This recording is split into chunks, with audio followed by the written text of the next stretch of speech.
you guys, I got some good news for you guys. Not so quite miners, kind of, I guess. Right now the cryptocurrency has crashed big time, so that's good news for the PC gamers out there that need a GPU.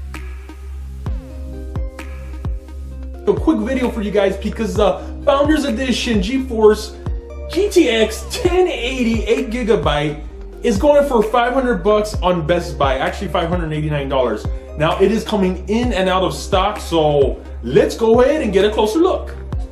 Surprisingly, Best Buy is not price gouging. I'm shocked. $589.99, that is, I think that's manufacturer's suggested retail price. If you guys can find a way to auto notify, that's what I've been trying to look for, is to auto notify me when it's back in stock. I've been just refreshing the page and it has came in stock. When I added it to the cart, it was out of stock.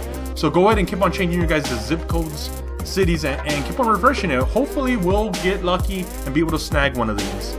I hope you guys have luck. If you do pick one up, make sure to leave it in the comment section. If you guys enjoyed this video, make sure to thumbs it up, comment, and subscribe. Thank you guys for watching, and good luck.